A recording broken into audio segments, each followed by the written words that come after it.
9 ऑक्टोबरला मुंबईत British prime minister किअर Starmer आलेले असताना नवी दिल्लीत मात्र आलेल्या एका पाहुण्याने जगाच्या भुवया उंचावल्या होत्या. अफगाणिस्तानचे फॉरेन मिनिस्टर आमिर खान मुत्ताकी हे 9 ऑक्टोबरला एका आठवड्याच्या भारत दौऱ्यासाठी नवी दिल्लीत अवतरले. 2021 साली अफगाणिस्तानात अमेरिकेचा पराभव करून तालिबानची सत्ता आली.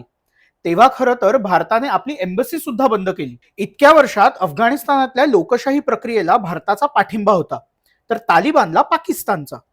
पण 2021 नंतर भारताने अफगाणिस्तानातली परिस्थिती मान्य करून तालिबान सोबत चर्चा सुरू केली. मीनव्हाईल तालिबान आणि पाकिस्तान यांचे संबंध बिघडू लागले.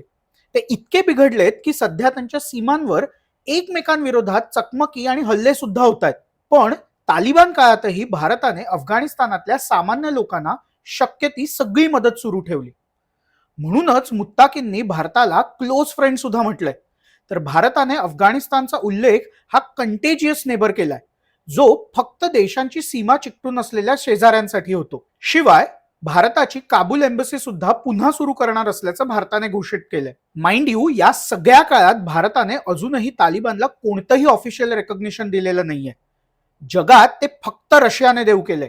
पण अफगाणिस्तानचं लोकेशन आणि महत्व लक्षात घेता भारताला अफगाणिस्तानला कोणत्याही परिस्थितीत दुर्लक्षित करता येणार नाही.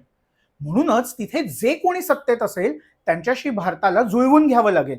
म्हणूनच मुत्ताकींच्या भारत भेटीकडे जगाचं जेवढं लक्ष असणार आहे त्यापेक्षा जास्त लक्ष हे इस्लामाबादचं सुद्धा असणार आहे. येणारा काळ हा मात्र यामुळे इंटरेस्टिंग होणार आहे.